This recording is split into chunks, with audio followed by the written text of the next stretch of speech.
Oke, kalau kita ngomongin bank syariah, apa sih yang pertama kali muncul di kepala? Pasti, oh yang tanpa bunga itu kan? Nah, itu nggak salah, tapi itu baru kulitnya aja. Ada cerita yang jauh lebih dalam di baliknya. Hari ini kita bakal bongkar sama-sama gimana sih mesin pembiayaan syariah itu bekerja, dan kita lihat apa aja yang ada di luar pemahaman umum itu. Coba deh kita mulai dengan pertanyaan yang agak mendasar. Gimana jadinya kalau sebuah bank manapun, tiba-tiba nggak bisa lagi membebankan bunga? Sama sekali. Apa yang bakal terjadi?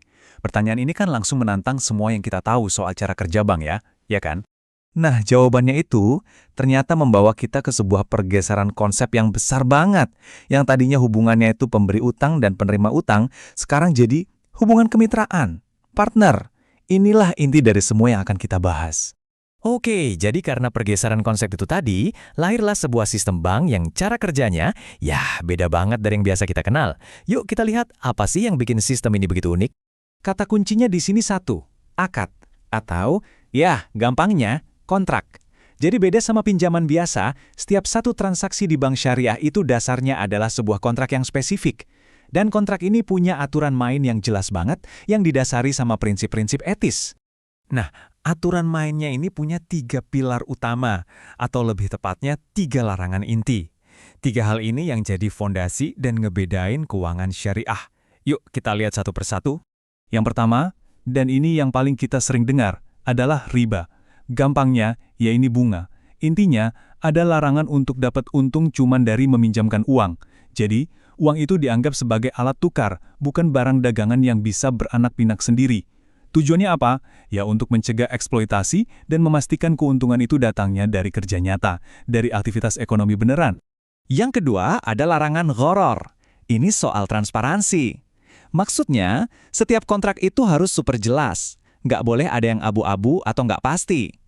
Jadi nggak ada tuh cerita ada syarat dan ketentuan tersembunyi yang bisa bikin rugi salah satu pihak. Semuanya harus dibuka di depan, blak-blakan. Dan yang ketiga, ini juga penting, namanya maisir. Gampangnya, ini adalah larangan spekulasi atau ya judi. Jadi kekayaan itu harus didapat dari usaha yang produktif, dari jual beli barang beneran, atau dari kerjasama bisnis, bukan dari untung-untungan atau tebak-tebakan doang. Oke, jadi ada 3 larangan. Riba, gharar, maisir. Pertanyaannya sekarang, terus gimana dong banknya bisa jalan dan dapat untung? Nah, jawabannya ada di jenis-jenis akad atau kontraknya yang semuanya itu dibangun di atas prinsip kemitraan dan jual beli yang nyata. Sebenarnya akadnya ada banyak, tapi kita bisa kelompokkan jadi 3 cara utama pembiayaan. Pertama, bank jadi partner bisnis Anda. Kedua, bank beliin barang buat Anda, terus dijual lagi ke Anda. Dan ketiga, bank punya aset, terus disewain ke Anda. Simpel kan? Oke, kita bahas yang model kemitraan dulu, atau bagi hasil. Ada 2 yang paling umum. Misalnya nih, Anda punya ide bisnis keren, tapi modalnya kurang. Nah, lewat akad mudharabah, bank bisa kasih 100% modalnya, dan Anda yang jalanin bisnisnya pakai keahlian Anda. Atau, ada juga musyarakah, di mana Anda dan bank sama-sama store modal. Intinya apa? Ya untung rugi ditanggung bareng-bareng. Bener-bener kayak partneran. Model kedua, dan ini yang paling sering kita temui, itu jual beli atau murabaha. Cara kerjanya gampang banget. Misalnya Anda mau beli mobil. Bank akan beliin dulu mobil itu, katakanlah harganya 300 juta. Terus, bank jual lagi mobil itu ke Anda dengan harga misalnya 330 juta, yang bisa Anda cicil. Keuntungan 30 jutanya itu, atau marginnya, udah disepakati di awal dan nggak akan berubah. Transparan. Oke, kita udah paham cara kerjanya ya. Ada kemitraan, ada jual beli. Tapi pasti ada pertanyaan yang lebih dalam. Buat apa sih semua ini? Apa tujuan akhirnya? Nah, ini yang menarik. Kita akan masuk ke pertanyaan kenapanya, bukan cuma bagaimananya. Ya, pertama-tama jangan lupa bank syariah itu tetaplah bisnis. Tentu tujuannya ya cari untung yang halal, jaga keuangan biar tetap sehat, kelola risiko kredit macet, dan pastinya pengen perusahaannya tumbuh. Di bagian ini, mereka sama aja kayak bank lain. Tapi kalau kita berhenti di situ, kita cuma dapat setengah ceritanya. Ada satu tujuan lain yang sama pentingnya, dan inilah yang benar-benar jadi pembeda. Tujuan itu bisa diringkas dalam satu kata, maslahat. Ini adalah sebuah prinsip inti. Intinya, aktivitas keuangan itu nggak boleh cuma buat cari untung semata, tapi juga harus bisa membawa kebaikan buat orang banyak dan mencegah hal-hal yang merusak. Istilah kerennya, profit with a purpose. Terus wujud nyatanya gimana? Nah, ini dia. Tujuannya itu ya untuk mendorong uang itu berputar di sektor ekonomi yang real, yang beneran ada barang atau jasanya. Tujuannya juga untuk mendukung bisnis-bisnis kecil dan menengah. Dan harapannya, ini bisa membantu kekayaan terdistribusi lebih adil dan ujung-ujungnya mengurangi kesenjangan sosial.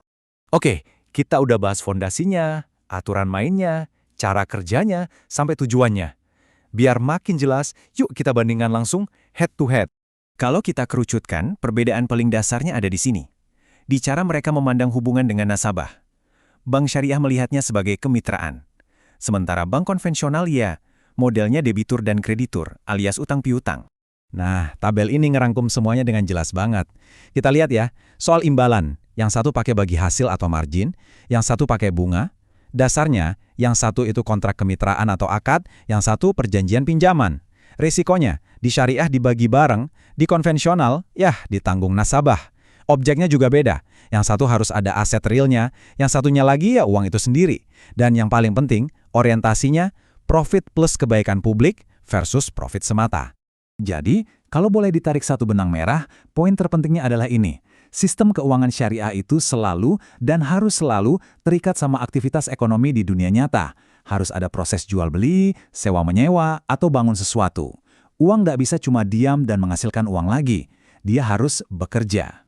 Nah, semua ini akhirnya membawa kita ke satu pertanyaan besar buat direnungkan. Apakah seharusnya sistem keuangan itu tujuannya cuma satu, yaitu mencari untung sebesar-besarnya? Atau sebetulnya dia punya tanggung jawab yang lebih dari itu, yaitu ikut menciptakan kebaikan untuk kita semua?